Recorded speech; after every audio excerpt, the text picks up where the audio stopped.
There are 3 SUVs sitting on used car lots right now that most buyers walk straight past without a second look. And that's exactly why they're some of the smartest used car purchases you can make in 2026. Not because they're flashy, not because a salesman is going to point them out. They're overlooked for reasons that have nothing to do with how good they actually are. A badge that doesn't sound premium, a reputation that's a decade out of date, a shape that doesn't scream SUV the way people expect. I'm not going off gut feeling here. Every SUV on this list is backed by real reliability and maintenance cost data from RepairPal, Consumer Reports, JD, Power, and CareEdge, the same organizations that track hundreds of thousands of real repair records to figure out which cars actually cost the least to own, not which ones just look good on a lot.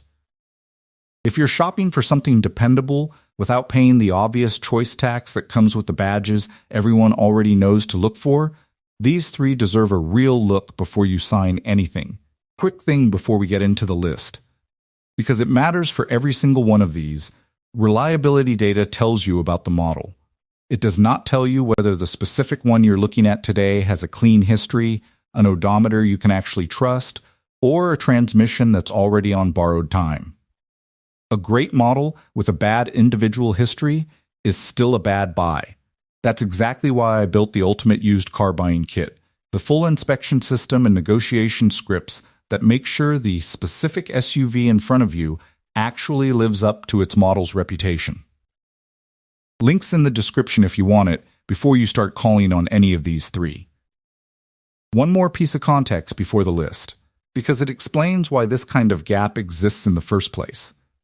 Used car pricing is driven heavily by demand, and demand is driven heavily by perception, brand reputation, how a vehicle looks in photos, what your neighbor drives. It's almost never driven by an actual side-by-side comparison of 5-year repair records. That disconnect is a real structural inefficiency in the used car market, and it's the entire reason a car with excellent underlying reliability data can sell for thousands less than a comparable model people simply recognize more readily. None of these 3 are secrets in the sense that the data is hidden, the data is public, free, and easy to look up. They're secrets in the sense that almost nobody bothers to look before they shop by badge instead. Let's get into it. Number 3, the Subaru Crosstrek. Picture the kind of buyer who dismisses this one on sight.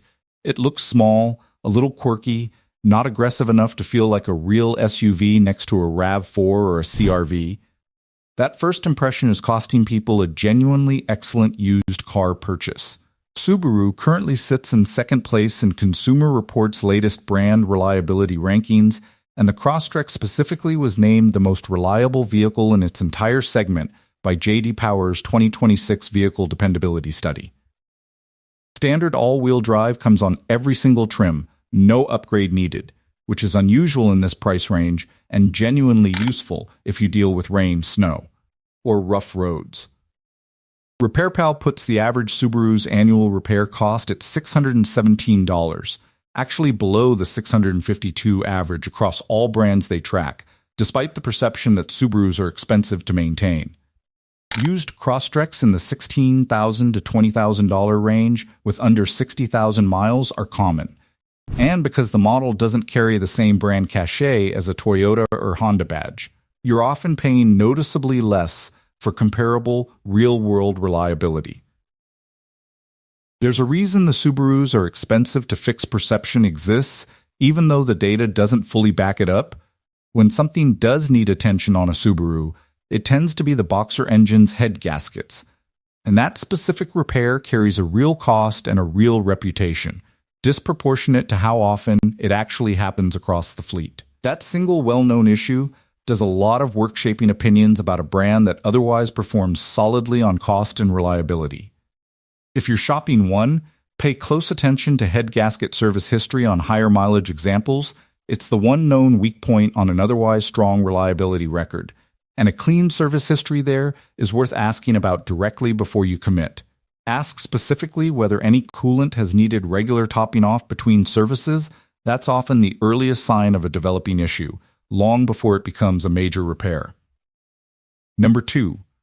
The Mitsubishi Outlander. This is the one that gets dismissed for a reason that has almost nothing to do with the current car.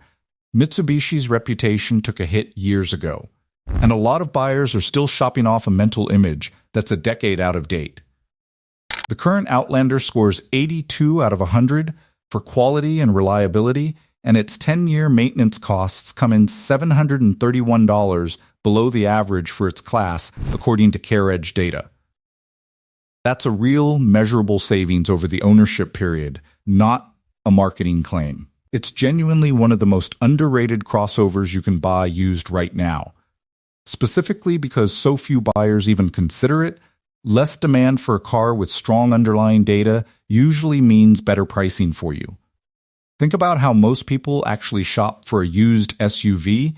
They start with a mental shortlist of 2 or 3 brands they already trust, request pricing on those, and never seriously cross-shop anything outside that list.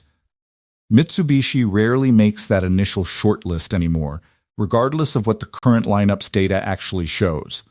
That's not a knock on the buyers doing it, it's just how most car shopping works, on instinct and brand familiarity rather than a spreadsheet. It also means a manufacturer that's genuinely improved its reliability standing over the past several years is still being cross-shopped against its own reputation from a decade ago, and that gap is where the pricing opportunity lives. A used Outlander typically runs several $1,000s less than a comparably equipped RAV4 or CRV with similar mileage, largely because of that outdated brand perception rather than any real gap in reliability. If you're looking at one, check maintenance records carefully for CVT transmission service history specifically. Continuously variable transmissions require more disciplined fluid maintenance than a traditional automatic. And a well-documented service history here matters more on this model than on most others on this list. Now, before we go further, if you're finding this useful, hit subscribe. I'm covering a different underrated pick or hidden red flag every single day this week, and if you're actually shopping for a used car right now, this is exactly the kind of channel you want showing up in your feed before you make a decision. And number 1, the Honda HR-V. This is the SUV that gets skipped over constantly for one simple reason. It's small, and a lot of shoppers equate small with not a real SUV, so they never even look at the maintenance numbers. Those numbers are genuinely remarkable. RepairPal data puts Honda as the most reliable brand overall, with an average annual repair cost of $428, and the HR-V specifically comes in even lower than that brand average at around $301 a year. CareEdge estimates its 5-year maintenance cost at roughly $2,347 total, among the lowest of any gas-powered SUV on the market. For context, the broader subcompact SUV segment averages $466 a year in repairs according to RepairPal. The HR-V is running dramatically below even its own class average, let alone the $652 average across all vehicles. It's worth understanding why a car this cheap to maintain still gets overlooked. Subcompact SUVs as a category get cross-shopped against sedans on one side and compact SUVs on the other, and they often lose on both fronts in a buyer's head, not as roomy as a real SUV, not as cheap as a sedan. That in-between positioning genuinely hurts demand, even when the ownership economics are this strong. It's also worth noting that fuel costs factor into total ownership cost, and a smaller, lighter vehicle like the HR-V generally sips less fuel than a larger compact SUV, which stacks on top of the already low maintenance figures to make its true total cost of ownership even more lopsided in its favor. Used HR-Vs are typically priced well under $20,000, often in the $14 to $18, 0-0 range, depending on year and mileage, making it one of the lowest total cost of ownership vehicles you can buy in this entire market. The trade-off is real and worth naming honestly. Cargo space and rear seat room are noticeably smaller than the compact SUVs it gets cross-shopped against. If you need to regularly haul more than 2 people and groceries, this isn't your vehicle. But if you want the lowest realistic combination of purchase price and ongoing repair cost on this entire list, the HR-V is hard to beat, and almost nobody is cross-shopping it against a RAV4 or CR-V the way they should be. Here's the pattern across all three of these. None of them are overlooked because the data is weak. They're overlooked because of brand perception, badge prestige, or a size category that doesn't match what people picture when they think SUV. That gap between perception and actual data is exactly where used car value hides. The SUVs everyone already knows to want are priced accordingly, and the ones nobody's paying attention to often aren't. One thing worth being straight about before you go shopping any of these three: the segment-wide averages I've quoted are exactly that, averages across many vehicles, not a guarantee for the specific one you're about to look at. A Crosstrek with a neglected head gasket, an Outlander with a CVT that's never had a fluid service, or an HR-V with an undisclosed accident will not perform like the data on this list, no matter how good the model's reputation is. The reliability numbers tell you what to expect from the model on average. They don't replace actually inspecting the individual car. That's exactly the gap the ultimate used car buying kit is built to close. It's the same inspection system from this week's videos: checking for flood damage, verifying the odometer hasn't been tampered with, testing the transmission properly, applied to whichever of these three you end up looking at, plus the word-for-word negotiation scripts to make sure you're not paying more than these numbers justify.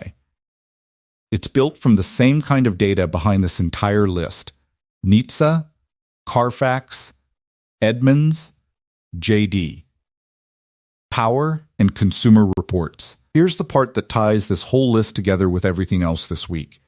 An underrated model is only a good deal if you can actually verify it's the specific car it claims to be. A Crosstrek with a hidden head gasket issue, an Outlander that's already had its CVT run dry once, or an HR-V with an odometer that doesn't match its service records isn't underrated. It's just a bad car that happens to share a name with a good one. The entire value proposition of buying overlooked models instead of obvious ones depends on you doing the verification work that the badge would otherwise do for you automatically. That's the trade you're making: less brand name assurance in exchange for a lower price, and the checklist is what closes that gap safely. Link is in the description and pinned in the comments right now. Grab it before you go look at a single listing, not after you've already fallen for one and stopped thinking clearly about the price. That's when people skip the checks that actually protect them. There's always another car for sale. Now you know three that most buyers are walking straight past, and exactly how to make sure the one you find is as good as the data says it should be. I'll see you in the next video.